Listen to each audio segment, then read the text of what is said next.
host, Michael Grothy. Hello. And today we are talking about the official episode. If you guys were here last week, we did a quick stream. Yesterday. That was yesterday. 1 day ago. What did I say? Last week. Oh, yesterday. It's been a long 24 hours. Yesterday we talked about the banning, so that this is kind of a continuation of that conversation. Before we get started, I do want to... Oh, we need to change the names of things because it currently says with Jim Casal on everything. Because sadly, we don't have our intended guest. We had technical difficulties because we're terrible at computers. Apparently, Mac updated in a way that makes it so it can't grab audio from Skype, so we can't have guests for a second. So we're figuring that out. But we'll have it fixed by next week. We'll have a guest next week. Hopefully. I'm saying hopefully. In a week, you don't think we'll be able to get it up and running? We could even buy equipment if we had to, right? That's true, yeah. I'm going to set up on your computer, and yours is a PC, so maybe that's the issue. Is that the Mac? Because you're going to be gone, we're going to have to use my computer? Yeah. We're going to figure it out. But today we're talking about bannings, and hello to everyone in the chat. I'm deleting all of the shares because it says the wrong person's name. So deal with us. Michael, in the meantime, why don't you update people on what has happened in the news as far as bannings? What news? Like, yeah. So, as of Monday, Oko, Thief of Crowns, Mox Opal, and Mycosynth Lattice all got banned in Modern. We talked a little bit about it yesterday. But today we're going to kind of elaborate on, like, what you should do if you had one of those decks, because, you know, the problem with bans, especially in Modern, is that, like, decks are expensive, and a lot of times you've had a deck for a long time, and you kind of, you know, it takes a lot of investment to build a new Modern deck because a lot of Modern cards are expensive. So if you had Affinity and you've been playing it for 10 years and, you know, you've tweaked your list here and there, add some Thought Casts, added some Galvanic Blasts, but for the most part you have the core of the deck, well, now you're out of luck because you lost your Mox Opal. So we're going to be talking about kind of what you should do going forward if you were impacted by these bans. Kind of more of an action-specific episode than yesterday, which was more just kind of talking about, you know, yeah, so kind of as a whole. A lot of the concerns we're seeing online through the Masters of Modern Facebook group or the Twitter accounts or just kind of the discourse in general is people are really unhappy with the fact that they've now lost a deck in Modern, right? And Affinity has classically been this deck that's been kind of a bastion. Like, you could always kind of assume that Affinity was going to be playable, and not to mention Hardened Scales decks or Urza decks or any other of the kind of artifact-based decks that people have invested in. And so now we're in a world where, you know, Mox Opal is gone. And I think the Oko decks to a slightly lesser degree, partially because that was so fresh and new. It wasn't like no one's been jamming Oko decks for 10 years because that card is only 3 months old and has ruined every format it's in since then. There's still people who probably, you know, had been playing some kind of artifact combo deck and decided to invest in the Okos. That's now sad, right? Yes. Yeah. That does, it is true, but I feel like the archetypes that were based around Oko are less like, this is the one deck I'm going to play forever, and more meta game shifts. Like if you were playing Ponza and you know, decided to put Okos in it, like the guy who top 8'd the GP last weekend, you could just take the Okos out of your deck. You still have Ponza. Right. I mean, it sucks that you spent that money, but you're not like out of a deck. You now need to spend additional money to acquire a new deck. You just, whatever you took out for the Okos, just put it back in. I think like, and Mycosynth Lattice to kind of the same degree, right? Like, the Karn package is actually still powerful. And in fact, I knew a lot of decks other than Tron were not even running Mycosynth Lattice because they couldn't get to the 6 mana they need. And so they were just running, what's the 3 mana artifact that makes it so people can't cast spells under 3 mana? Trinisphere. And Dampening Matrix, and like there's other, like the fact that Karn is still this like one-hit wonder of any artifact hate card you could ever want, plus just generically good artifacts, makes him still playable. You just no longer have the like, oh, you'll never play again unless you have a creature that can attack. And so, well, so yeah, Tron in particular always has a lot of options and like has been existed long before Karn as well. I mean, I think Oko is like, or Opal is the like strikes me as the biggest financial hit for a lot of people because like, if your deck was based around Oko, or if Opal, I mean, if your deck was based around Opal, chances are you've been playing it a long time, and also like there's no replacement for Opal. But like Opal was Tron, the most expensive card in Modern. Yeah, Yeah. Opal was the most expensive card in Modern. Oko and Karn are like, Karn's like 15 or something, Well, and Oko it's was not like 30 or something. Because the point is, Karn's still playable, right? It's Mycosynth It is still Lattice playable, but itself I was would an say expensive that piece that's now gone. But I it's would not say nearly that the like same thing. Tron is not as interested in Karn anymore, and a lot of other decks that had been playing Karn, like some Ponza variants or some devoted Druid variants or whatever. He no longer has the "Oops, I win" part attached to him, which just brings cards less playable, right? Like Hylia, we were talking about. You and Ben talked about last week, and earlier this week during the hot take, we talked about for a second what like that card.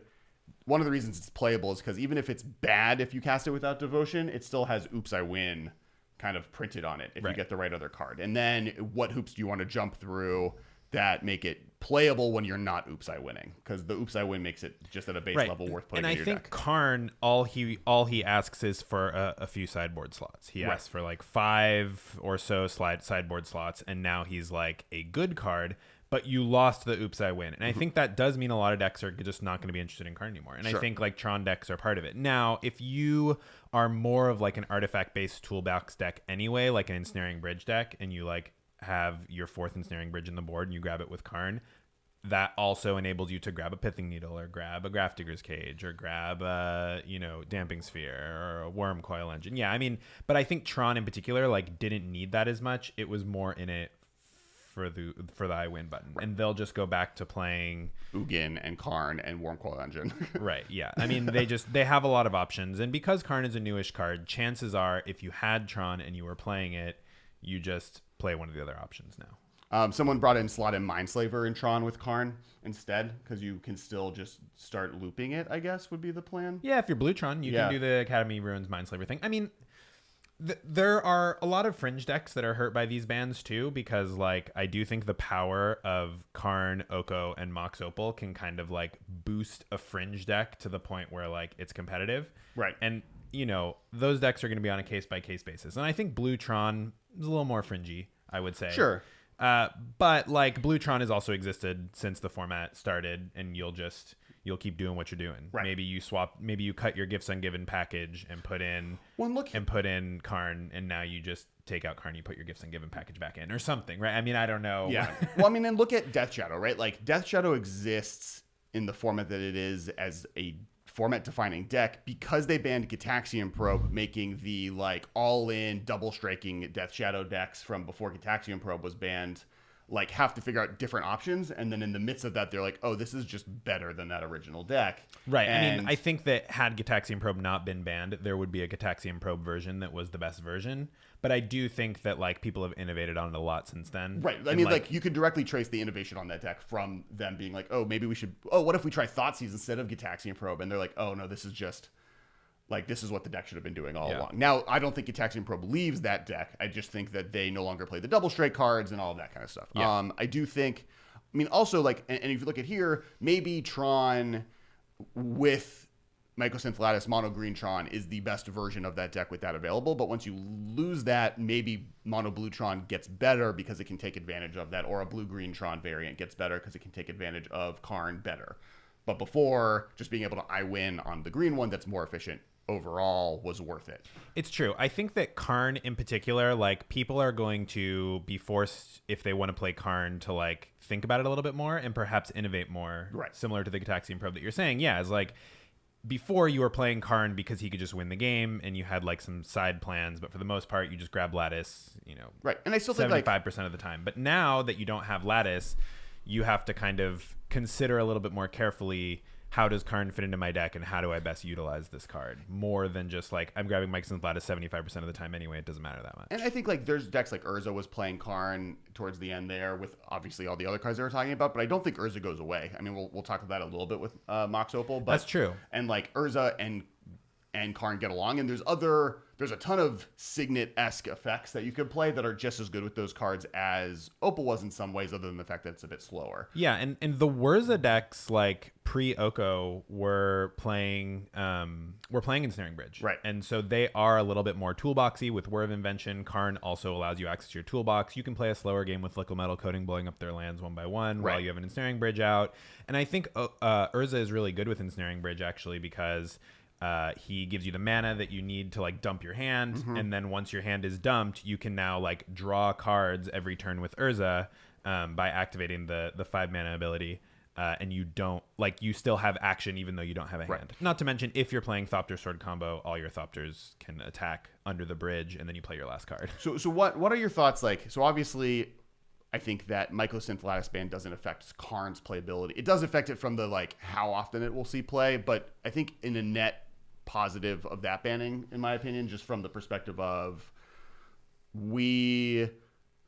that version of gameplay was probably not healthy for the format. And we talked a lot about this yesterday, but for people that didn't get the chance to listen, or for audio listeners, kind of the gist of it is like, it's a I win button that's a little too efficient to play. Right. It's colorless, so you can play it in any deck that can hit 6 mana to cast Lattice, basically. Right. The restriction on like, is this something I should consider for my deck? Maybe the optimal version of a lot of these decks don't play it, but should I consider this for my deck is, can I hit 6 mana? Right. And being colorless, that's rough. and the conversation on like that we kind of response was a little bit of a this, hitting 10 mana is really hard. You do have to work for it. But in reality, you got a 4 mana efficient threat that draws you cards, shuts down a lot of cards in the format while also presenting threats, right? Its minus ability is create a artifact, make an artifact into an attacking thing.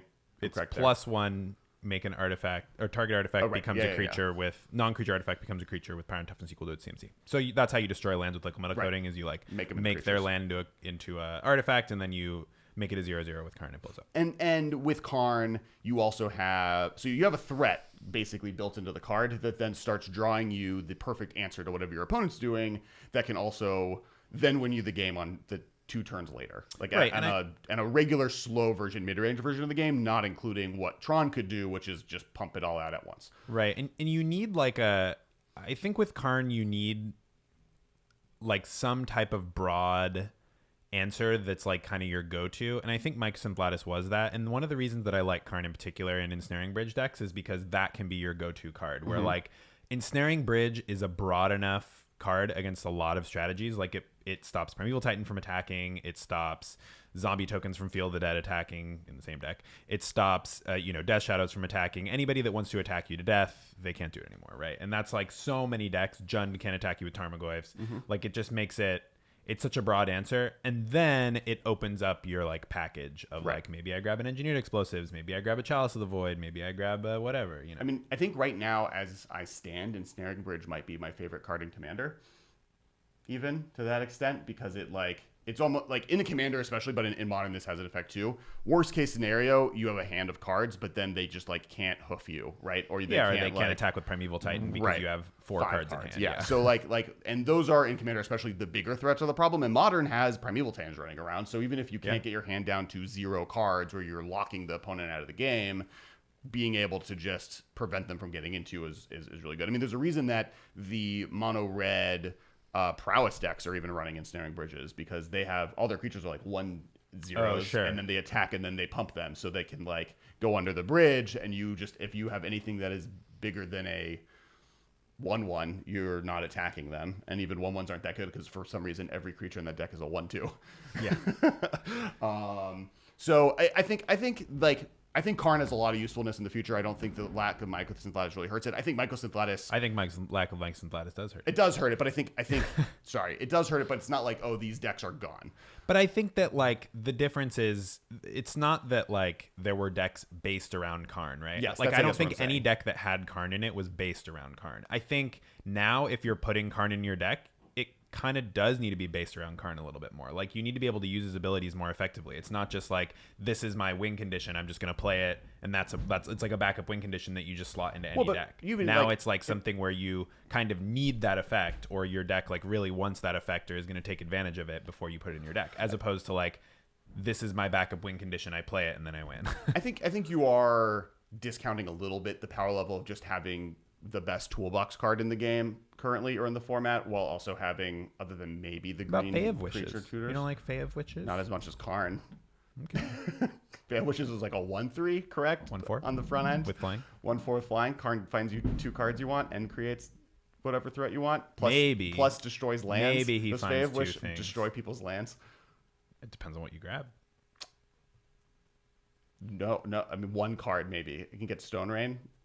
Is there any? It could get Karn to then get. Oh my God. All right, so that's Karn. I do want to talk about Oko a little bit next. I think that for audio listeners only, the loss of Karn, I think, or the loss of Oko is a net positive. The 29 copies were in the top 8 of the last Modern GP, which is every deck but the Jund deck was playing it. Wet Jund wasn't getting around apparently. Jund was decidedly dry. Yep, it was a dry blah, blah, blah. It was a dry Jund day. That's impossible to say. So I do think that that's just kind of the way that, like, I think everyone's happy that Oko was gone. If anything, I think Oko should have been banned out of Modern a month ago, if not more. The only thing then is that there weren't enough tournaments at that time to like be able to actually see what's happening in Modern. Yeah, like you can tell that the play pattern of the card sucks, but like if the power level isn't high enough for it to be a format staple, then I'm fine with Wizards kind of seeing where it went. Yes. Obviously it went to a place that you don't want Modern to be at, and so it got banned. Right? Well, and I think the issue was more the timing of the holidays, to be honest, is that we had like the month of December where there just wasn't any high profile Modern tournaments. So like in November, it was showing signs, oh, this needs to be banned. And then nothing for a month of like any actual data was given other than just like people being miserable on Moto. And so and really people are probably playing less Magic Online during the holidays because everybody's traveling or they're with their family or they're playing Vintage Cube or whatever, right? So yeah. So I think that in that sense, that's really why it took as long as it did. Now the real question is how long, or if at this point the real question is like, does it get banned in Vintage and Legacy, and how long does it take for that to happen if it does? And we aren't the most aware of Vintage, especially if not both formats. I do know that this is not the first. We are not the first person to ask that question, and people that have asked it on Twitter, the general response is it's probably just going to be banned everywhere. Wow. Like Oko restricted in Vintage. Yes. Wow. I do know that there was like that famous screenshot of the Eternal Weekend stream going around where like somebody was dealing lethal damage to their opponent with a Black Lotus. But it's an elk because Lotus. it was a 3/3 elk Black Lotus that was killing somebody on stream. That was impressive. I think part of the issue is that in Vintage it hits the two most relevant card types you need to answer, and is also just like a threat that is impossible for that format to answer, because they like, if you think Modern, a format that has probably the most played Planeswalkers in it than any format, has a trouble dealing with Oko. Imagine Vintage, which like Panther is playable because no one plays creature removal. Well, it's not really playable anymore. But yeah. It was at the time. Yeah, Jace the Mind Sculptor is like such a feature of Vintage because people don't tend to have a lot of creatures, and he just like generates a lot of advantage. He like bounces the few creatures your opponent might have, like the Phyrexian Revoker on your Lotus or whatever. Like right. So yeah, I think that like that has potential happening. Ruben's nodding his head at us, saying that he seems like he agrees, and I feel like he has more experience with Legacy and Vintage than I do. So I'm going to take Ruben's expertise on the subject matter. As far as decks in Modern, the one sad thing is this was the first time that Blue-Green was ever like heavily playable in Modern. Like, yeah. Now I will say that's just true of the last year. Like I tweeted this and it was fun, but basically we did our top 10 Blue-Green cards right after, or actually when we previewed Merfolk Mistbinder, and Merfolk Mistbinder I think came in second place. And behind like Slippery Bogle, right? Yeah, the Slippery Bogle was number 1, and then everything else was just like actually unplayable cards that we were just like, it's kind of playable. It maybe saw play once, kind of maybe. It's good in Commander. And then since then, the world has changed because we have, what's the evolution card that I'm... Growth Spiral. Neoform. We got Growth Spiral, Neoform. We got Oko, obviously, in the last year. We got Icefang Codal, Hydroid Krasis, which maybe not playable in Modern, but better than Mistbinder, probably. Yeah, Hydroid Krasis is better than every other card other than Bogle on that list, and it isn't seeing play in Modern. Yeah, and there's another one. Neoform. Incubation Incongruity. Yeah, the Ben favorite. That one is better than most of the cards on that list, and it's not... it's seeing a little bit. New, not Thassa. Kiora, the new Kiora. Oh, the new Kiora is getting played a bit in Modern. More play, and sees a ton of play in Pioneer. In Brews, but like the cost is low enough and the loyalty is high enough that like, it's like the power level's there. It's just like, Nobody's broken it yet, right? And then obviously Oko is a card. And I don't know if we've talked about did you guys talk about the Titan last week? Oh, Uro, upcoming Civic card. Futurama? No, you don't know the reference. Okay, cool. Yeah, it's what the president Nixon's the president, sure. and he ends every Yeah. sentence with Aru's name. Yeah, Can't read it without saying it. it's Uro, but I think you can put the evidences whenever you want. Aru is fine. Aro, okay, fine, whatever. I'm gonna say how I want.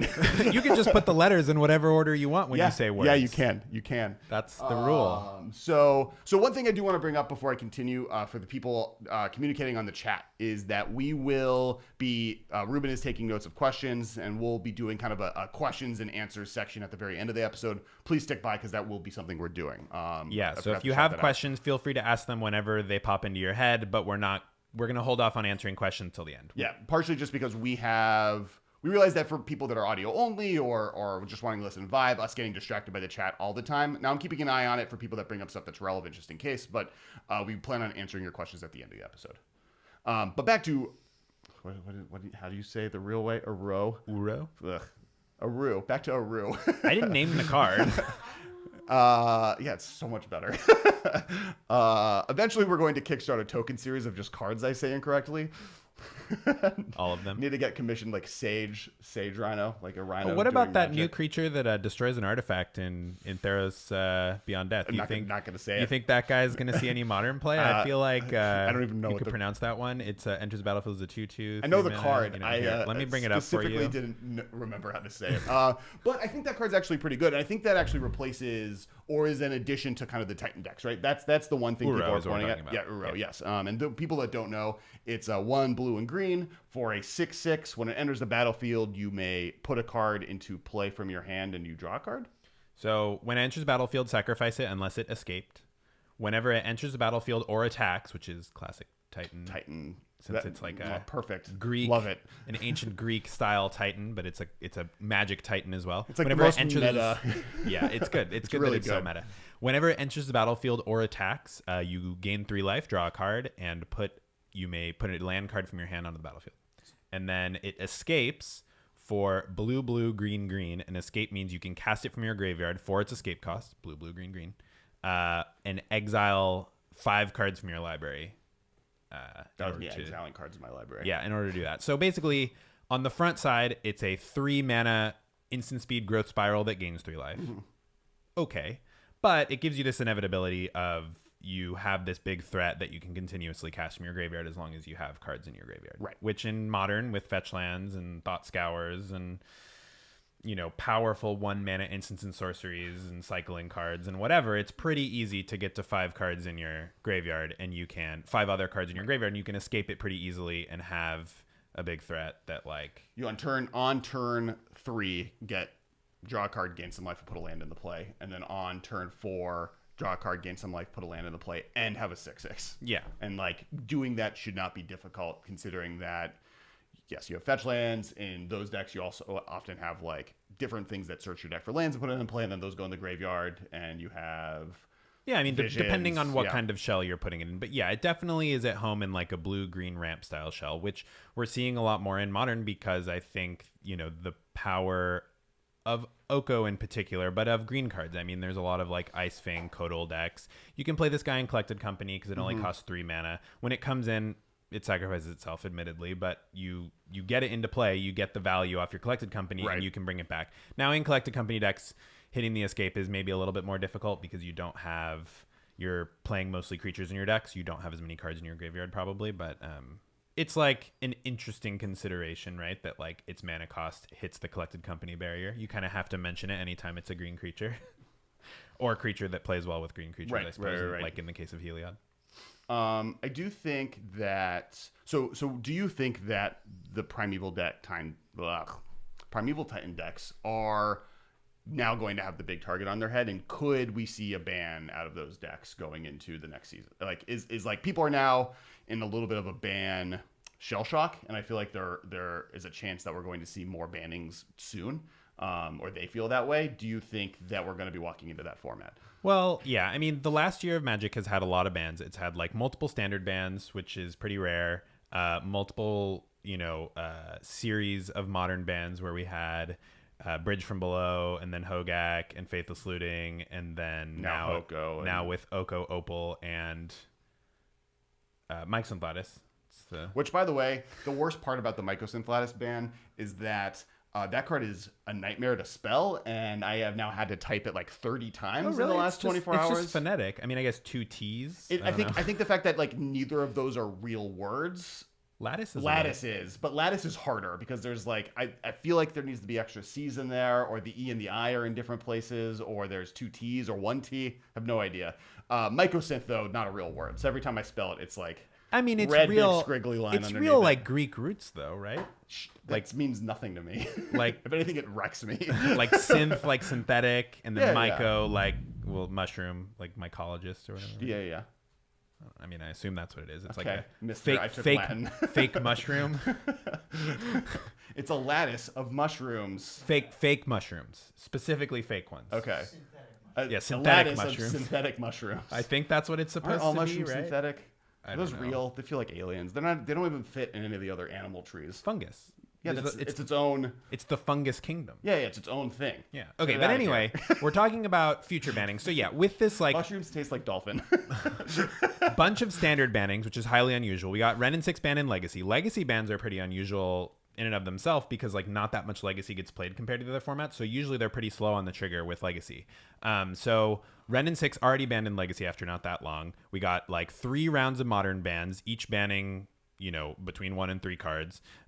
We've got multiple rounds of standard bannings with Golos and Oko and Field of the Dead and Once Upon a Time and Veil of Autumn. And then Pioneer. Now, Pioneer is excusable with all the bans because the whole point of Pioneer is let's start with a clean format and see what has to get banned. The problem is that like the timing was really bad because it kind of syncs up with all these other bans that are happening, particularly in the wake of Eldraine.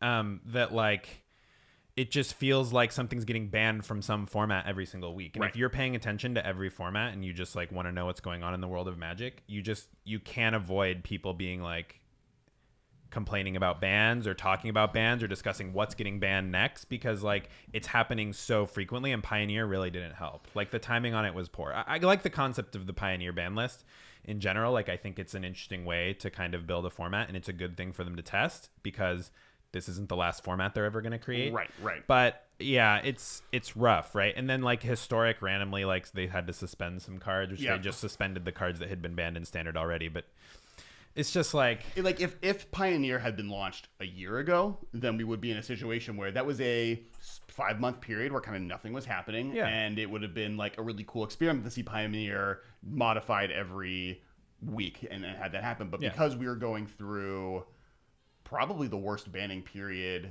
since Mirrodin. Yeah, probably.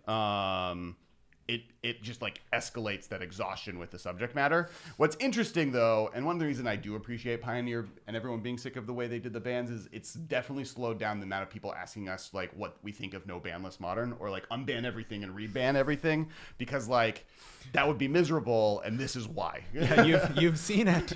We've now done the grand experiment, and was it great? I don't know. I think it was pretty cool, but it's like there's no reason to take your format back to square one, right? Right. I like the concept of the square one format, and I don't think that it was a failure. Like, I think that it could happen again, but like it's tough because so much stuff is getting banned. Right. In every format. So, but should we be concerned about future bans? Yeah, I think that like the big winner is that the Primeval Titan decks were like the second best deck or like the other best deck alongside Urza at the last like few SCGs in the last Modern GP, which was Austin last weekend. And it didn't get anything banned out of it. And it, other than Oko, which like not even every Titan based list is playing Oko.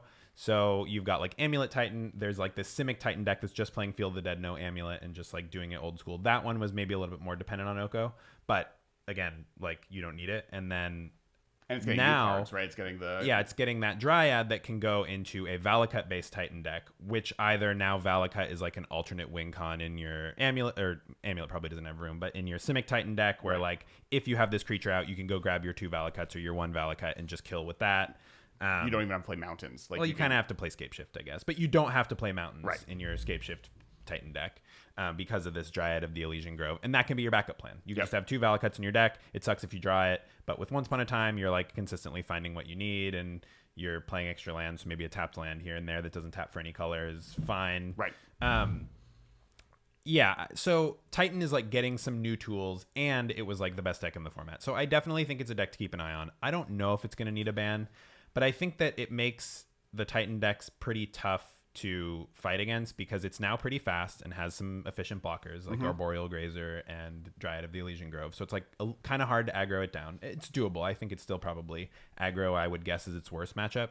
But Field of the Dead in particular gives it like this long inevitability that was part of the reason that it got banned. Field of the Dead was getting banned from other formats, Pioneer and Standard and Historic, namely, is because like you just can never play a long game against these Field of the Dead decks because they have this land that you can't easily interact with that just is generating value, and you just can never beat the zombies. It can like turbo it out and just like make a ton of zombies on turn 4 or 5 or whatever, and you have to beat that. And even if you beat that, well, here's 2 zombies every turn. Here's some more zombies. You got some more zombies, and you just have to like wipe the board every turn or die, basically, if you're a slower deck. And I think like I also think there's a chance that Urza, like Mox Opal, kind of died for the sins of Urza in some ways. Now I do think that sentence has been said with KCI. It's been said with like other decks that at one point got close to needing Mox Opal to be banned at one point or another.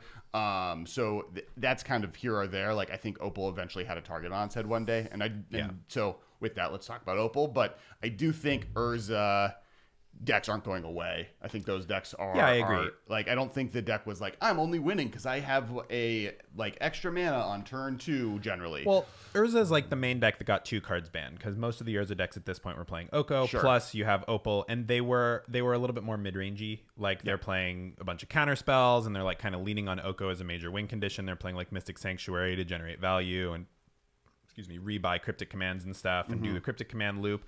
I think that with no Opal and no Oko, I would guess that Urza decks are more back to combo. Like we're going to see more Thopter Sword type like stuff. Engineer or Stoneforge Mystic in either of them. Right. You maybe return to Goblin Engineer, return to Stoneforge Mystic because like you need a way to win the game. And before your way to win the game was just like grind them out with Oko. They never have any relevant permanents. You kill them with Elks in whatever time frame suits you because you can counter all their spells. You can turn all their stuff into Elks. Who cares? But I think with no Oko, like Oko was kind of representing a pretty important win condition for the deck that's gone. And so I think in thinking, well, what do I think is the best win condition with Urza? I think it's probably Thopter Sword, but maybe there's some other combo, the Paradoxical Outcome decks that were just like winning with making a million Thopters with Psy. Maybe we're back to that. I mean, we'll see. But I think it's like a more combo looking Urza as opposed to the mid-range Urza decks. Right. I think is the first place I would look with Urza.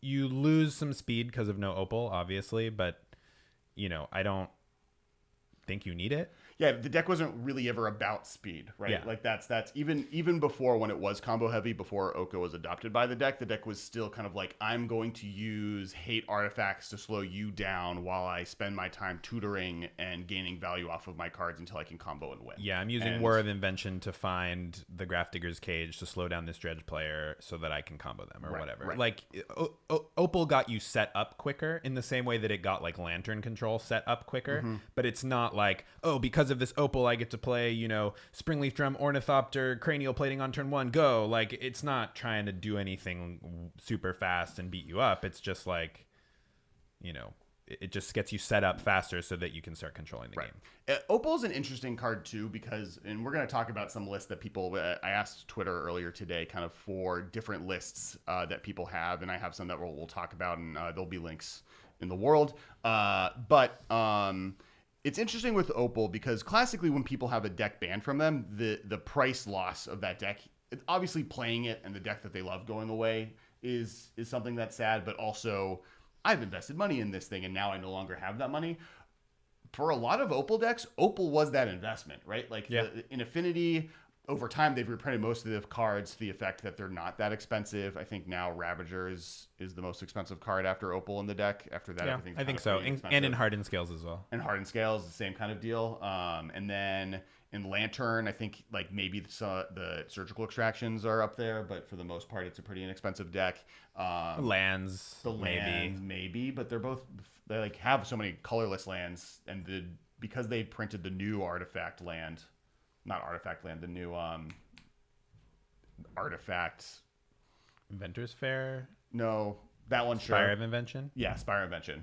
Yeah, you don't need Glimmer Void as badly. Right, yeah, you don't need Glimmer. Like, Glimmer Void used to be one of the price caps, right? Like, Glimmer Void, Ravager, Mox Opal, these were kind of the expensive cards in Infinity. Glimmer Void now has a inexpensive replacement. Even Steel Overseer was a little bit of a barrier for a while, but not anymore. Yeah, so, like we're in a world where the deck isn't that expensive other than the Opals, and so I actually think most of the decks that played Mox Opal will be fine.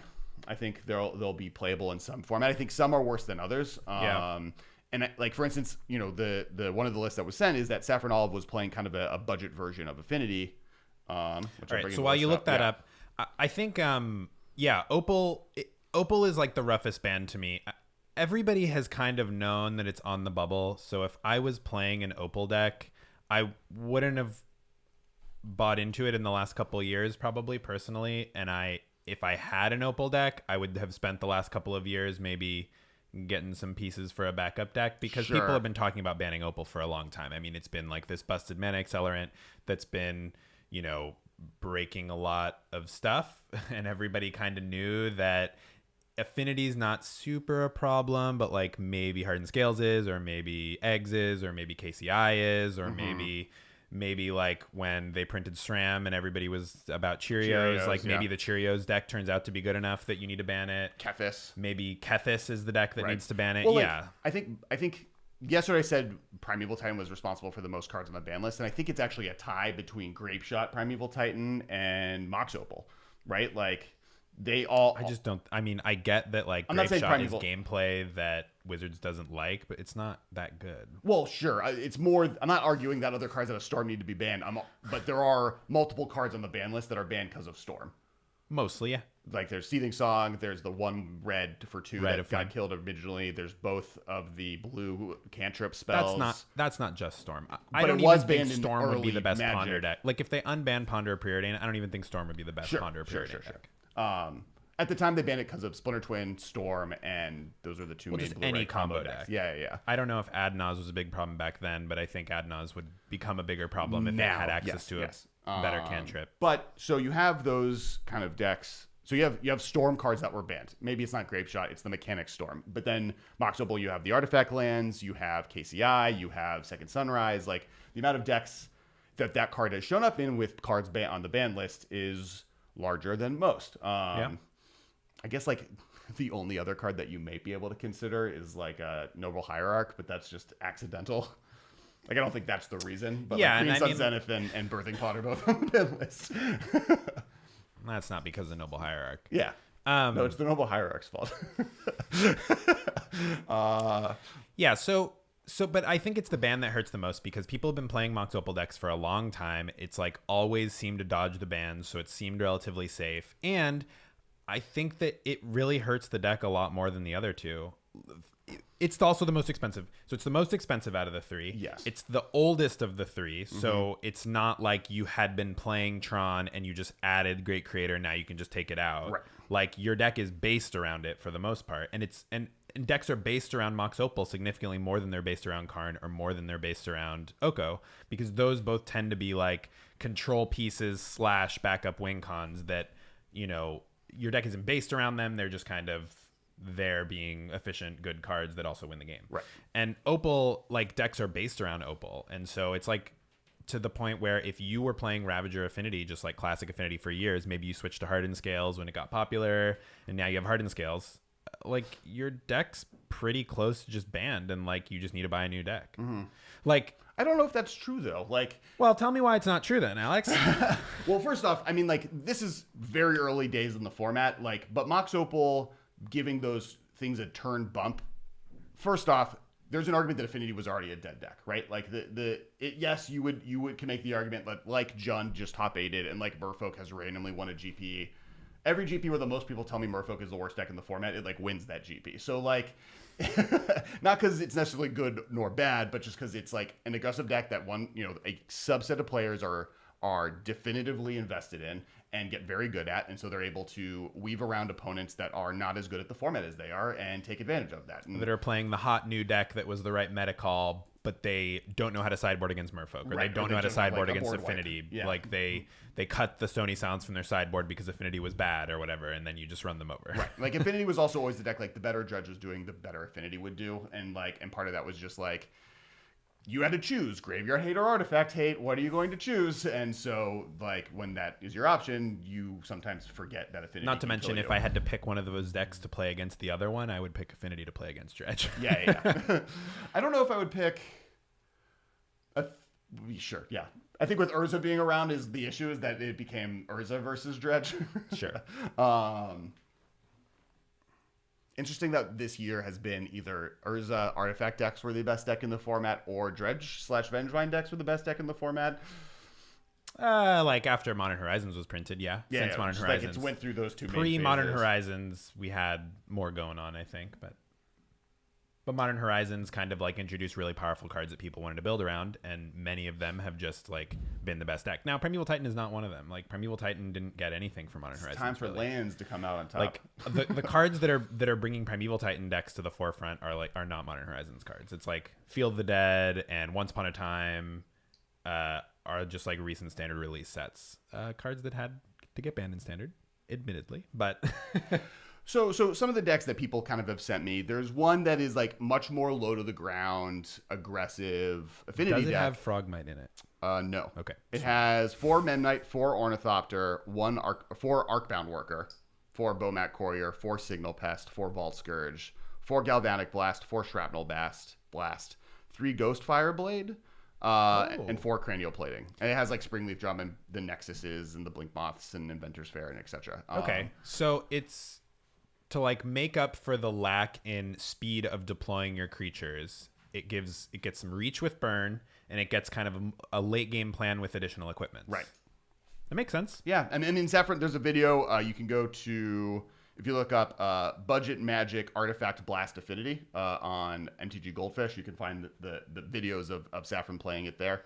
Yeah, so I think that deck is going to be a good choice. I think, yeah, like you are slowed down a little bit, and like you're a little bit more all in on these like burn spells to the face. So like if your opponent has some natural life gain, like Lightning Helix is probably a nightmare against this deck, whereas like classic Affinity was a little more explosive and maybe could just go right through. But I mean, I think it's a pretty good alternative. Yeah, the 3 main cards I've seen people talk about as maybe replacements for Mox Opal, Galvanic Blast is one of them, because what you sacrifice in speed from a perspective of mana, you gain in the speed in a perspective of damage. Right. You're not deploying your threats as quickly, but those threats don't need to deal as much damage to your opponent because you can finish them off with a couple of blasts. Right. The other one is Simian Spirit Guide as like kind of the short end version of Mox Opal, where like you still get the quick mana at the beginning, you just don't have that mana advantage late game. Affinity is one of the few decks that is relatively valuable. What you do lose is the fact that you have an artifact in play. Like just having Metalcraft is important. I don't think I like that as much. Sure. I think being able to sack it to Ravager and having it count for Cranial Plating is worth a lot more than just like the single mana on the first turn. And the third one is Once Upon a Time. I like that, especially for like hardened scales. Right, where like you can now find the threats you need. You can find like you kind of get card velocity more than you get mana, but like and kind of with all 3, what you're really gaining is different directions of attack for speed, right? You're either gaining card velocity, you're gaining damage velocity, or you're gaining mana velocity. Well, and Once Upon a Time kind of like gives you consistency in exchange for your speed, because Affinity is a deck that just plays a lot of air. You're playing like all these like Springleaf Drums and Signal Pests, and even Mox Opal is like air at a certain point in the game, and you're playing like Ornithopters. You're just playing all these cards that don't do anything. Vault Scourge, it does nothing, right? But you have like your 12 threat cards, and over time those threat cards have changed, but currently it's typically like Ravager, Cranial Plating, like Steel Overseer, or like your Single big Pest threat cards. And in hardened scales like Ballista and Hangerback Walker can also kind of be the threat cards as well. And so in these decks, being able to like dig for your threat cards on turn 1 like means you'll have a lot of opening hands where you have 2 threats. So even though you're not playing them out as quickly, you can kind of like play one, it gets bolted, you play the other one, you equip, whatever. Like, and also, I don't think the gameplay.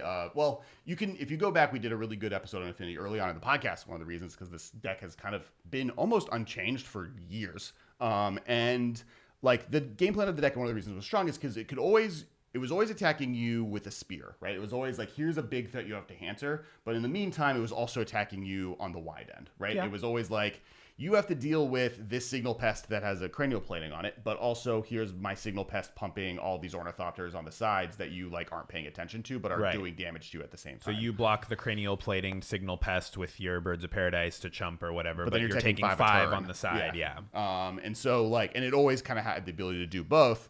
And I don't think that strength of the deck goes away with the Mox Opal ban. And if anything, like one thing I will say is one of the weaknesses of Affinity has always been it is all air, right? You're playing with cards that kind of don't do a whole lot. Yeah, a lot of very low impact cards that you're just playing for synergy. And Mox Opal is almost the worst defender of that because it literally, once you no longer need mana, does nothing other than be an artifact in play. Right. And being an artifact in play is moderately valuable yes. for the deck, which is the reason you can afford to play so much air. Right. But this could, like, people playing more Bomac Warriors because that draws them cards. People, like, there's different ways of, like, kind of gaining advantage that maybe they'll be forced to look at that they previously weren't doing. And I think that both, and that's for Affinity. Now, talking about Hardened Scales, I think Hardened Scales is a deck that the gameplay of +1/+1 counter themed stuff that's powerful with that, I don't know if that really goes away either. Especially, I can see it moving more towards an enchantment style gameplay. With Heliod being able to do the same kind of deal with and if you slot in Once Upon a Time and find room for 1 or 2 Heliods, then you can find the Heliod when you're ready to find it, right? And or you can find the Ballista if you like have this dead Heliod in your hand. Right.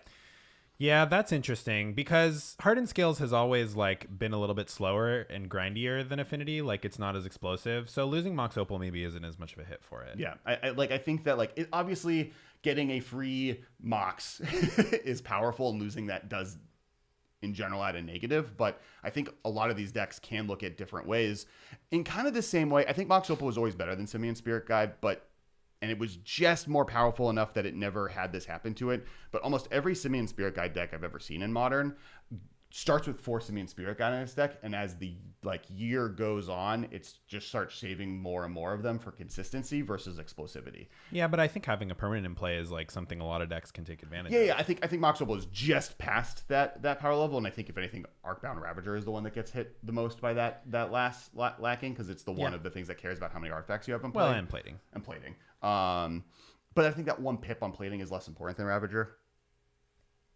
Yeah, I guess I agree with that. I mean, it could be the difference between like 2 attacks to kill them and 3 attacks to kill them. Yeah. But I think that like there are alternative ways for all these decks to go. I mean, Urza is the easiest one. I actually don't think this, like, we talked about that already pretty thoroughly, but I don't think this hurts Urza that much compared to even these other 2 decks. Yeah, agreed. I think the Urza deck looks different now, but I don't think it's like dead. And I think Oko is more of a thing that's making it look different than even the Opal ban. Yes, I agree with that. Now, I mean, that's kind of the main changes to the. I mean, Lantern was also kind of a deck that had been fallen by the wayside. But if that's a deck you're playing, how important do you think it was to Lantern? Ruben's shaking his head no. Like he thinks the deck is fine. I don't think it's as important to Lantern. Like you took a while to get set up in Lantern anyway because you didn't have like all these 0 mana artifacts. I mean, you're playing like Mishra's Bauble, I guess, but you weren't like dumping your whole hand out in Lantern. It just helped you get set up 1 turn faster, and now you're like getting set up 1 turn slower, but you have other forms of interaction. Like I think Drown in the Lock is like a big form of interaction for Lantern that you didn't have before that now you do have. You like. Yeah, I think Lantern, if you are a player who like is good enough at Lantern to like play it with Opal, I think that you will make it work without Opal. Right. And so I guess the moral of all of this is to all of the players who are currently very unhappy that Opal being gone destroys their deck, I think take a breath, and I don't know if I agree that your deck has been destroyed. I think that there were already people making lists that were trying to skirt around Mox Opal for your lists that are out there because of how expensive it was. Yeah. The amount of content creators out there that tried just making budget Magic decks, like the rest of Affinity was cheap. The rest of we just said it. The 1-mana green enchantment that adds counters. Hardened Scales. The rest of Hardened Scales was relatively inexpensive. It was the Opals that was kind of the most expensive piece, and so and they were finding decent success. There's a shell around that deck that is still really good. So I wouldn't discount Hardened Scales. I wouldn't discount Affinity. I wouldn't discount Lantern. I wouldn't discount Urza. I think all of those decks definitely have potential moving forward to be good. How are they going to be as good? I don't know. And there is one issue with... Well, no, I think they're not going to be as good. But that doesn't mean that they're unplayably bad, especially like given a pretty unknown meta. I mean, like we're going to have Primeval Titan decks. We're going to have Red Prowess. But like beyond that, the meta is pretty unknown. And based on Titan and Red Prowess being like two of the front runners after the ban, like decks are going to crop up to beat those decks and your deck's going to beat that deck. And like there's going to be, I think, a bit of a new metagame because it got shaken up so much with these bans that, you know, maybe there is a version of like a formerly Mox Opal deck that's just the best deck. Maybe Urza just is still one of the best decks, or maybe Hardened Scales rises up to the top because people are innovating on it, like you said with Death Shadow. I get that like people spent a lot of money and now their investment is worthless, and in fact they feel like they need to invest more money to play, but I wouldn't sell your collection yet, right? Like if you're hurting, just wait a few months and see how it goes. Right. I wouldn't jump in right now and try buying a deck. I would wait and see what's going on. It's not like there's a ton of modern. Right. I wouldn't jump in and buy a deck. I wouldn't just sell my collection and quit Magic forever. Yeah. Like it's really unfortunate, especially what's happening with all the bans. But I think that like in a few months, there might be a build of Hardened Scales or a build of Urza or a build of, you know, Eldrazi Tron with no Karn or whatever. That's like the best deck. Right. And I do think like you can look at, like if you're playing Affinity and you play that every FNM because you have a modern FNM and that's the main way you like playing Magic, like look at the Saffron Olive lists. Like Galvanic Blast is not an expensive card. Bomat Courier is not an expensive card. Just slide them in, see how they do, and still play the deck, right? Like I do think that it's not like your win condition was killed. It's not like Splinter Twin where the only way that deck could win was removed from the format. Right.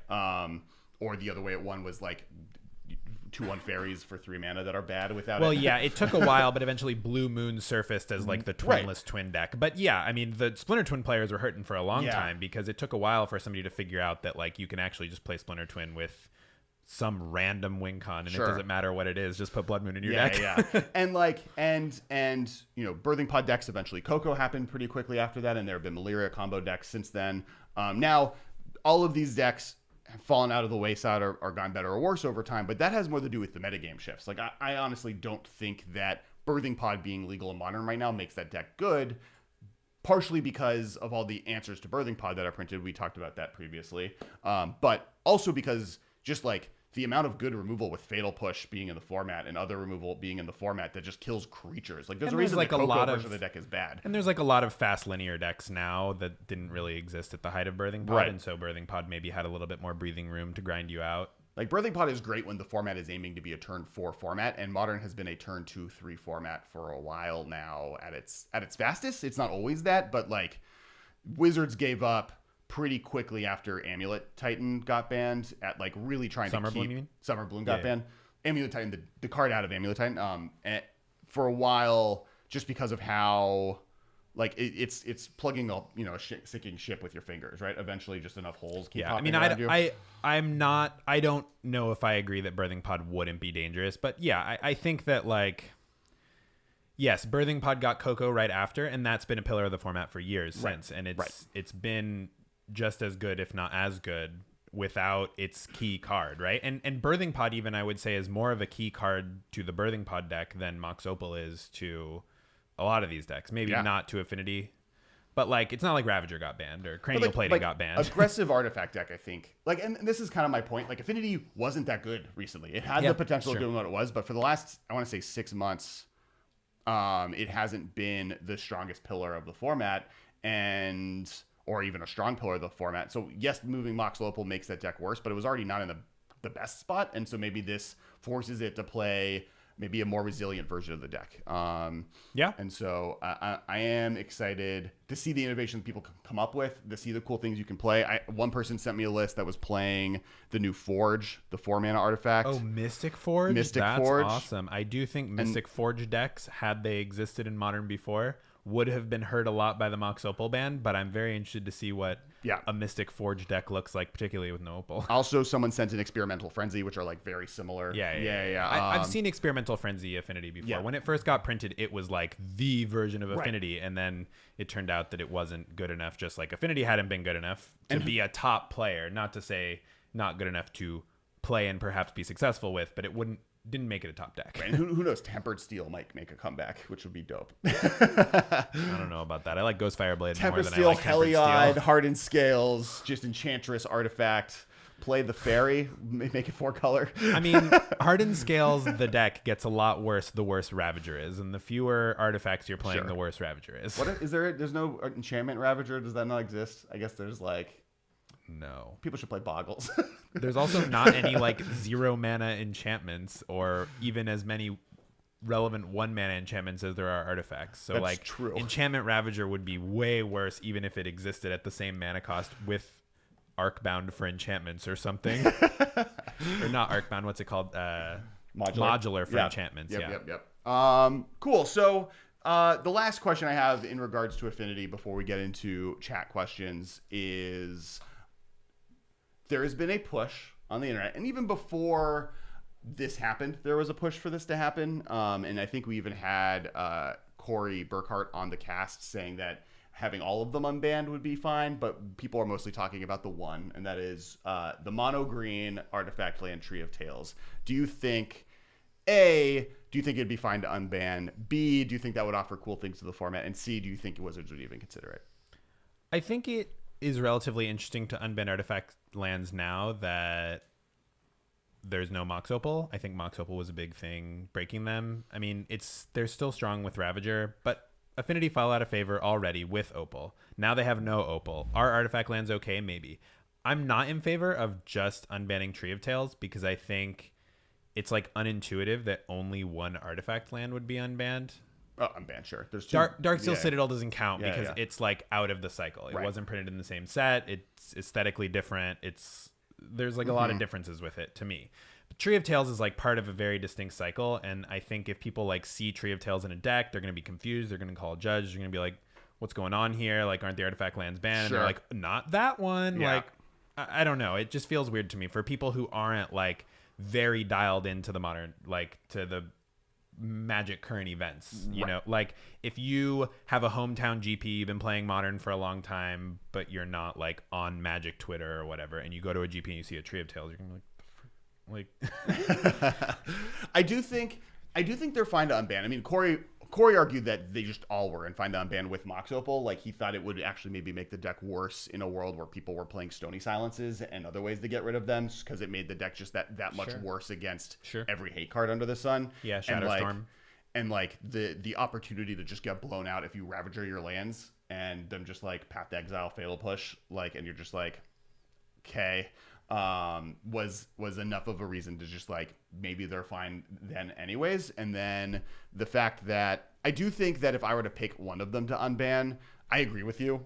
Like, it's weird to unban one, but if we were to unban one, I don't even know if Tree of Tales would be the one I think would be okay to ban, with like Visions being a card that's legal and like just green having so many better Are you talking ways. about Ancient Stirrings I when am you talking say the about, word Visions? I am. I'm absolutely talking about Ancient Stirrings. You're welcome, viewers. That card needs to be banned, just so I don't have to say it ever again. Ancient Stirrings being maybe the best artifact card in Modern, being able to be cast off a Tree of Tales doesn't make me feel like it's the least powerful one. If I were to choose, I'd pick the white one. Partially because just like, obviously there's the meta conversation, meme conversation of just like white sucks, so we should give it more powerful things to do. But also Tempered Steel, there's the white Path Metalcraft card. There's like cuter white cards, Dispatch. Yeah. There's what's the white egg guy? He like brings back white cards for 1 and a white from the graveyard. Ariok Salvagers? Ariok Salvagers. Not to mention just like all of the core synergy or like white artifact synergy that I think could be cool. Stoneforge, if you were playing some sort of artifact deck, like you could play Stoneforge to search for your cranial plating. Yeah. What about that? Spicy. Actually, that's also a thing that this deck could do. I mean, we talked about that before when Stoneforge Mystic was unbanned, about Affinity playing Stoneforge Mystic, and it never really happened. And like that is a much because Affinity didn't really become like a top player at that point. Didn't become a top player. It wasn't necessary for the deck. It was still kind of about wide artifacts. But now that it's not, I think Stoneforge Mystic is another card that I'd love to see people try. So yeah, I think I agree. I don't ban just Tail of Tree. If you're gonna unban an artifact land, just unban all of them. Yeah, just unban all of them. I don't know that it's safe. So Affinity, I think it's fine.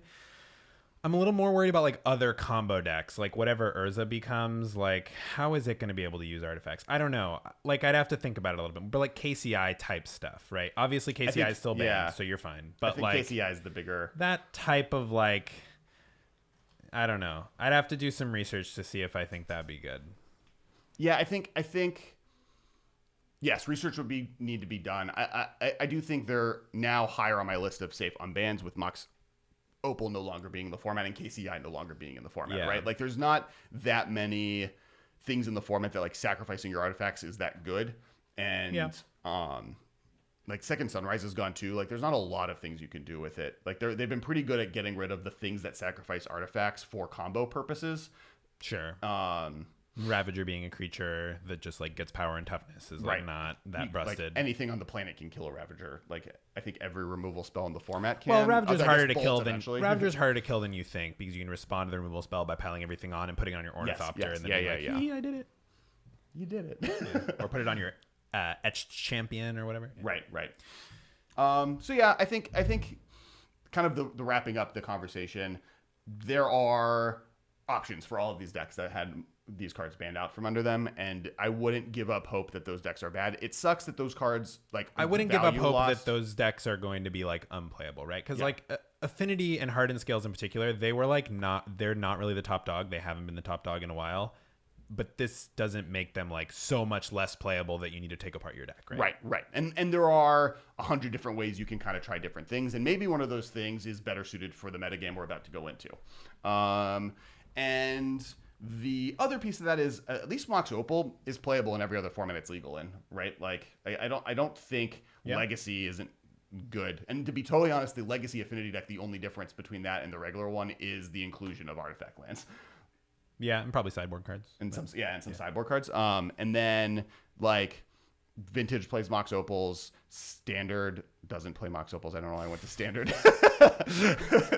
Commander plays Mox. Like every artifact deck on the planet plays a Mox Opal. The reason they weren't previously is because they're just expensive. And I also think the price probably tanked. If you like foiled out your Affinity deck and you have like foil Mox Opals or something, like Commander players will still probably pay top dollar for those in a year, right? I mean, I think all of the foil ones are fine. Like that's if well, anything, like I think you're foil Ravagers from Mirrodin or something. Those are going to go down a lot and they're not going to recover. But Opal is a card that like lots of Commander players have been dying to get their hands on for cheap, and I'm sure with the number flooding the market right now, it is not going to satisfy everyone.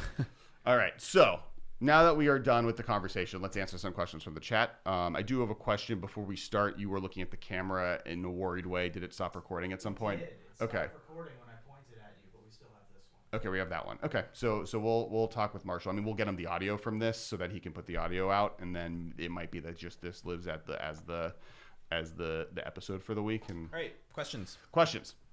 So there were a couple of questions from a number of people. Chief among them, Bill Craven and Michael Papa. I'm going to summarize. Bill Craven and Michael Papa have asked one major question. Well, it's sort of a play on the same question, which is it okay for Wizards to be printing these broken cards and for like older cards to be paying for the sins of Wizards' recent design strategy of print really, really, really powerful cards and when they're busted, ban stuff? Would you rather have them do this or play it more safe, essentially, I think is kind of the question. I think that they're trying to find the right balance. Mark Rosewater always says that like Magic design in particular is kind of a pendulum where like it'll swing towards like a certain strategy is weak, and then once they realize that it's weak, it'll swing back to them making strong cards, and then maybe it's too strong and they'll swing it back. And usually that's like for specific cards, like Lightning Bolt, for example. Like he was saying that obviously Lightning Bolt was the very most powerful burn spell in Magic for a long time, and then they kind of swung away from it because it was too powerful. And then at M10 they were like, well, let's swing it back. We had Lightning Bolt for a few years in core sets, and then they were like, well, you know what, it's kind of pushing out other burn spells, let's dial it back a little bit, let's get Lightning Strike. And that kind of implies that at some point we'll probably swing back to Lightning Bolt and Standard. In fact, we have an entire hot take that you can go watch on the YouTube channel about when they probably will reprint, or if they could reprint Lightning Bolt and when. And so usually you see that applied to specific cards like Birds of Paradise or Llanowar Elves or Lightning Bolt, or like stuff that they kind of have gone long periods without printing and then they bring it back. And I think that that is just true of like the overall power of standard sets. Like there's a quote from a design article recently where they were saying that the power level of Eldraine is what you should expect from standard sets. We want to up the power of standard sets. We want them to have greater impact on eternal formats. But I think that the pendulum is there now. And I think that, you know, as they see the results of those decisions, they're going to dial it back a little bit. And we're going to see, you know, they're going to try and find the right spot for standard cards. And I think that like, as modern players and as pioneer players or legacy players or whatever, you do want to see like cards that impact your format, cards that shake it up. And Modern Horizons was one way for them to do that. Obviously, there were some big mistakes in Modern Horizons, and Bridge from Below and perhaps Mox Opal paid for the sins of Modern Horizons. But I also think that Mox Opal was like on the chopping block for a long time, and I don't think that they were never going to print a card that's busted with Mox Opal. In fact, given time, the card that was busted with Mox Opal might have been Emry or Kethis or something else, right? I mean, if it wasn't Urza, granted, Emry and Kethis are also 2019 cards, so grain of salt, I guess. 20 for Kethis, 2019 for Emry. Oh, no, Emry 20. Printed in the year 2019, I mean. Obviously, M 2020, but... Sure, and I was thinking of the other artifact guy. Yep, correct. I think Ixalan sucked. I think that the fact that we had an entire block where kind of nothing happened and we like went over and most of the cards weren't super exciting. Didn't even impact standard. Didn't even like impact standard. Just like Rekindling Phoenix, that was it. Yeah. The Field of Dead, which now is printed in a new set, so it doesn't even get to only be from Ixalan. Field of Ruin? Field of Ruin. Yeah. Field of Ruin, like... And then it sucks that it sucked because pirate dinosaurs versus vampires was like such a cool theme. Like, yeah, I was really excited walking about into it. Ben was like, "This is the most I've seen of you excited for a set," and then like it didn't do anything. And like, yeah, and I think like flavorfully they did like mesh these weird disparate themes into a world that felt really cohesive, and I really liked the creative on Ixalan. And I think that like the stories that were written at that time were great, and like they got a lot of people interested in the story. The short possibly stories, the best, yeah, possibly the best, with like the Jace redemption arc, so to speak, where like kind of rehabilitating Jace and making him a relatable character from, you know, the like douchebag from Flavor Text / Jace the Mind Sculptor. Yeah, rehabilitation of Vraska as like, she doesn't like Jace. That's her character trait. Now she like, you know, it did a lot creatively, but mechanically on the cards, the whole block sucked. Jim Scott asked, Emry puts it into your hand. Emry puts it into play. She allows you to cast a card from your graveyard. So you pay the full mana costs, whatever it may be. Maybe it's 0, and then you play it. So yeah, I think that like I would rather Wizards print powerful effects than not. I think that the big band-aids we're seeing ripped off are ones that were band-aids. Like I think like Mox Opal has always been in the conversation of cards to be banned. Faithless Looting was always in the conversation to be banned. Not Visions. Stirrings. Ancient Stirrings. You should just get a poster on the wall. Ancient Stirrings. Actually, that's not a real bad idea. Ancient Stirrings continues to be a card that people point at, and I don't know if I agree with Wizards' new. They definitely have decided that they're willing to ban the glue cards more than they previously were. For a while there, they would like ban the symptoms and not the disease, as it were. But I think that's what was happening with Mox Opal. Yeah. With KCI and with Second Sunrise and with I guess nothing else. Artifact lands were banned beforehand. Lands were banned beforehand. Yeah, a lot of those are like the Band-Aid covering over Mox Opal. Right. And like all of the different dredge cards, like theoretically, or art graveyard stuff pointing at Faithless Looting is like a pretty easy, like another example. And I also think that like, do I want more Okos? Yes. I just would rather Wizards be more willing to. That's a take. That's a take. Yeah. Like, and Oko is especially problematic because the way it's powerful is unfun. Yeah. Which I think is problematic. But so I guess better example, I want more Hogaaks. I want powerful effects that do cool things, and worst case scenario, they have to rip the Band-Aid off. I'm excited about Modern Horizons and 2. that's the reason that I like them banning Oko, is because, like, yes, Bridge from Below had to die for its sins, but it wasn't really a card anyway before. I mean, nobody was playing it in Modern. Like, should they unban it now? Maybe, but it's kind of a Yu-Gi-Oh card anyway. Like, it doesn't really seem like a Magic card to me. It doesn't act like a Magic card acts. I don't know that it makes the game a better place for it existing, but at least they hit Hogaak, right? Like, this time, Urza getting Mox Opal banned is perhaps an indictment of, like, the power level of cards. Yeah. Oko got himself banned. That's fine. Yeah. Whatever. and Karn getting Mycosynth Lattice banned, if there's like a fun card that does something really cool that they print now and it gets rid of this like random 7/6 drop from 10 years ago. Yeah, Mycosynth Lattice whatever. It sucks if you paid $30 for one, but at least you only had to buy one and it wasn't doing anything. And that card is still bonkers in Commander, by the way. Like, in Yeah. fact, my annoyance with Mycosynth Lattice being good in Modern is I had to take it out of Commander decks, and I could put it right back into Malphagor and continue blowing up people's lands with old Karn. Yeah, short interlude based on the chat conversation. Now that I'm paying more attention since we're doing question and answer, you cannot cast Mox Tantalite from your graveyard with Emery because it has no mana cost. So you can't cast it from your hand, right? Because it has no mana cost. Emery's the same thing. She just allows you to cast an artifact from your graveyard as though it was in your hand with its mana cost. Because it has no mana cost, you cannot cast it, and you actually can't even suspend it either because suspend says only from your hand. Yeah. So Emery and Mox Tantalite, not a combo, unfortunately. Next question. All right. Next question. CE Progasson had a couple of questions. We talked a little bit about unbans. Did you have any thoughts of other than hashtag free the tree? Did you have any thoughts on unbans? And how long until the first Theros Beyond Death ban in Modern, do you think? Wow.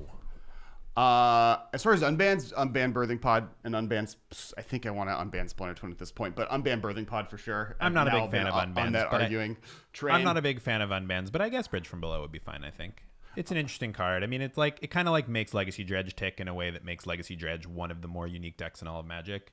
Yeah, and Modern Dredge, I would say, is less unique because it like has to play more Magic, and that's maybe a feature. I'm not sure, but feature is a strong word. Well, look, bug. I think feature. Is it on fire or is it? So the benefits of Magic is that like Magic is many games, Yes. right? And I think that like giving more players access to like a little bit of Yu-Gi-Oh in their Magic does broaden what Magic is, and maybe that's good. I don't know, but I think Bridge from Below would be a relatively safe one at this point. I don't know that you. I'm not a big fan of unbans in general. Sure. Really? Sorry, everyone. Yeah. Wow. So like, just in general, you're just like, once it's banned, it should just stay banned. I think that like once you've banned something, there's not, so banning something is like a big decision, right? Because people have invested money in these cards, they've invested time like playing these cards, and a lot of people have developed emotional attachments to these cards, and that all gets stripped away when you ban the card. Why unban something, right? Like, yes, people have visions of how much they love their Splinter Twin deck back in the day, but by necessity, they've already had to move on. They've already built a new deck. Maybe it's Blue Moon. Maybe it's something that doesn't even look like Splinter Twin. Maybe they play, maybe they were playing the Urza deck, and, now they're going to continue playing the Urza deck, and they have totally forgotten Splinter Twin. It's out of their minds. Sure. So it doesn't, you don't need it back as much as like,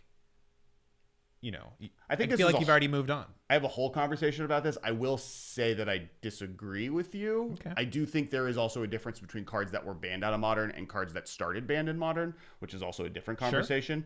Sure. But I think that's such a huge episode that, and we are running out of time, so I think I'll pocket this. I will say I think cards can be unbanned. I think that I don't know. No, I don't. I'm not fundamentally opposed to unbans. Sure. And I think that if Wizards does the work and decides they find something that they think is worth it, fine. I just think that and historically most of their unbans have been just fine. There hasn't really been an unban that's like wildly problematic. But I just think like Grave Troll maybe. Yeah, Grave Troll is the big one, I guess. But I mean, it doesn't seem like a big priority to me. Sure. And then the Theros question. I think it's too soon to tell. I think Heliod has a chance of getting cards banned in Pioneer more than it does have a chance of getting cards banned in Modern. I think Heliod's the closest. And if anything, Underworld Breach. Oh, Underworld Breach. Can you read the card and what it does? It's the Yawgmoth's Will. It's an enchantment that's a colorless and a red that as long as it's in play, cards in your graveyard have escape for 3 cards and their casting cost, and then at the end of the turn you sacrifice the enchantment. The lack of powerful storm cards in Modern makes it a lot worse, like especially the lack of Brain Freeze. Yeah, I think that a card has a higher chance of being banned in Legacy more than even Modern. And like Vintage, so it's actually, like, I think is like when I think on of a short list of being reserved, but restricted, or restricted. I think that in Modern, I guess that is a higher chance to me than Heliod being banned. Really? Yeah. I mean, when I think of cards that like are very good with it, I think of like cheap rituals. I think of like Lion's Eye Diamond. I think of like Brain Freeze. Mm-hmm. I do think of Thought Scour, admittedly, but I don't know. It feels like it's not.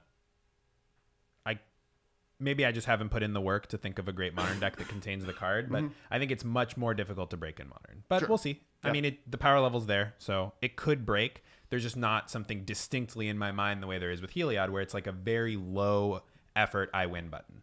And low effort I win buttons like Karn Mycosynth are often on the watch list because a lot of decks are already playing Ballista or just could play Ballista because it's just a good card that can just slot in Heliod and it's easy. And I'm almost more excited to see what it does in like Goblin Fecundity Storm decks than I am to see like how much better it's going to be in Storm, a deck that might not even need it. Is Goblin Fecundity Stormed really going to get a card banned in Modern? No, I don't think it's going to get... I'm not saying... I'm more excited to see it than I am to think that it'll get it banned. Yeah. Well, I think, like, it'll be cool once the Underworld Breach deck, like, somebody brews it up and you're like, wow, you mad genius, you did it. This is awesome. Yes. And it'll be awesome for 1 week. And then it'll be like, oh, God. I think Kethis decks are still dope. Like, I think it's like... Yeah, I think I guess. would put it at a similar power level as what Kethis is doing. And, like, great. It's fine. I mean, like, you're miserable when you have to play against it on Moto, but, like, also they're going to lose maybe just from how many clicks they have to pull off. One last question, and then I think we have to end it. Well, we can do a couple of, you can just give a thumbs up, thumbs down, stock up, stock down on a couple of the decks that people were asking. Yay, nays. Boggles. Up or down? Up. Up? Oh, like, does it benefit from these bans? Yeah. Oh, from the bans or from Theros? Oh, from the Or bans. from Theros. Do you think that in the future... I think Bogles is good. It is getting a couple of potential tools in this set, and I also think it's good against Primeval Titan. So, yeah I like Bogles. It's another deck that, like Affinity was before it, and like other decks we mentioned, is get good at Bogles, and you will have a good tournament once in a while. Mono blue paradoxical outcome, Urza. Worse without Opal. Yeah, I think it loses a lot from losing Opal. Granted, like Urza makes everything into an Opal, but it's just like an expensive card, and I think getting set up slower hurts it a lot more than it hurts something like Whir. But it could work. I think what on one hand it only needs to get the 4 mana, so it's like a turn slower, and I was making that card work in Standard with like Bone Saws. So like if that could work and I can win a game, in Modern there are good cards. Yeah, it's a possibility. My first thought is to start with Whir. But I think that, Paradoxical Outcome Urza could end up being good as well. Yeah. The Golgari Yawgmoth deck. Ooh, that deck's sweet. Yeah. It didn't lose anything from the bans. It's probably better with no Oko in play, turning its key creatures into 3/3s. It does prey on some of the decks that got banned. That's true, but it's hard to evaluate these decks in a metagame context because there's only a couple of decks that are, like, obviously frontrunners after this. And like I said, like, if Primeval Titan decks are just the most popular best deck, there can be decks that are going to prey on Primeval Titan decks that are going to be then the best deck after that. Right, and so it's hard to say where things are going to shake out. So I think like raw power level, like what the Yawgmoth deck has, looks good to me. Dredge. I think Dredge is about as good as it was before in my mind. I am excited to see how decks do with how decks taking advantage of the adventure Faithless Looting do without Oko in the format, and Oko being the best deck. I think those decks are better against Primeval Titan decks than they were necessarily against Urza decks. Primeval Titan decks can often tutor up a Bajuka Bog, right? Which is a little rough. Sure. But I mean, Dredge decks are already putting up results in the metagame that we were in. Yeah. The decks that are going to remain good are Dredge is still going to be able to put up results against them, I assume. And I think Escape gives it more tools. Like any graveyard deck has better with Escape cards and with the the Ox. The Ox. Yeah, so Dredge got a new tool and it was already putting up results in Oko fall, Oko as, land. whatever you want to call it. But Yeah, so I think in general Dredge gets better, but more because of Theros and less because of the bans. Moxen are out, Oxen are in. Nice. Infect. Infect is good still. I think I'm pretty high on Infect. Not good still, I guess. But for the same reason, I think Boggles is going to be good. I think it's just like good in a relatively unknown metagame where people don't know what threats they need to answer yet. It's similar to Burn, where just like if you just are one of the fastest decks in the format, you're going to beat up on all the people who are playing Clunky Brews, right? Right. I think it benefits less from Theros unless there is some weird pump escape card that I missed, which is definitely possible because the type of cards that are good in Infect are generally bad everywhere else. I don't think it gains anything. Yeah, I don't think so either. But I think that people trying to aim for Urzas and Titans make you maybe a little bit better off if you're just a like hard to kill 1/1 that's flying and like they can't tap out or they lose. Last one is just general all-in kind of combo, like all-in Neoform, for example, combo, or Goryo's Vengeance decks, like the turn 1, turn 2 weird-looking combo decks. I think that they are relatively the same unless they did get new tools from Theros Beyond Death. There's such a wide amount of cards that could come from that set that maybe there's something there. Yeah, it's like with what Michael said about Boggles and Infect, they do have the benefit of no one knows what's going on right now, so you don't have kind of decks that are going to be like, oh, I have removal spells and counter magic that can stop things because I know which things I need to stop. And so decks that attack from weird angles are most benefited in those environments. Yeah, and I think those decks are going to be about the same because it's not like the Urza Oko decks just had like an incredible turn 2 matchup. Like, oh, well, I could just beat all the turn 2 decks. Like those decks nut draws are just going to beat stuff no matter what, right? So it's really a question of if that deck stumbles, does it still have a chance against the metagame? And I think that's kind of unpredictable. I would say that they're about the same in my mind. Yeah, I don't think they greatly benefit, but I don't think that they really lost anything, obviously. I think decks that Oko was good against get better. I think that's Right. like the only real thing you can take from this. I don't think Mox Opal was keeping decks down, and the speed it was offering the decks was more about how quick they were able to establish a win lock and less about how quick they were winning, because the ones that were trying to win quickly with Mox Opal weren't very good recently. So it's more about like our Kitchen Fink decks or like Malira combo decks may be better now because Oko is gone. Yes. But our Neoform decks that were winning on turn 2, maybe due to the luck of how well they drew, I think they're the same. I mean, Grieselbrand is better, right? So, like, Sure. Goryo's Vengeance is only putting Grieselbrand in for one turn, and then they're probably winning. But Neobrand had to, like, put a Grieselbrand into play, and then they can draw 7, and then they're like, pass. And you're like, Elk. Yeah. And then you're like, well, I use all the cards I drew to put another Grieselbrand in the play, and then Elk. Yeah. Right? So, Yep. So you do want to untap with Grieselbrand in that deck, and you are much more likely to do it with no Okos. Yeah. So I think that kind of covers all of those. I think that's it for the episode today. We're running out of time. Thank you so much for everyone who's hanging out in the chat. Thank you so much for everyone listening. Big shout out to all of our patrons. They're the reason that we are able to, we have new mics, we have a camera now. Obviously, we're figuring out how to use all of these things, so we apologize for all of the technical difficulties. We will continue making content every week. Next week will be, Ben will be back. I will be gone on my way to London. If anyone's in London, And we should have a guest. We may have a guest. Okay. Because technical difficulties may direct where that happens. I'm optimistic we can solve them in a week. Yeah. If we have a guest, he's going to be awesome. I know who it is, but I don't want to spoil it. And thank you guys so much. We're really excited. And make sure to follow us on Twitter. I'm at Cass Wiley. I'm at Dudar, DUDARDD. Make sure to follow on YouTube, subscribe, like it. If you're watching right now, like it. All you people in the chat, and then all the people watching this later, like it on YouTube. And make sure to share it with your friends, because that's great. Thank you, Ruben, for helping on the producer's chair.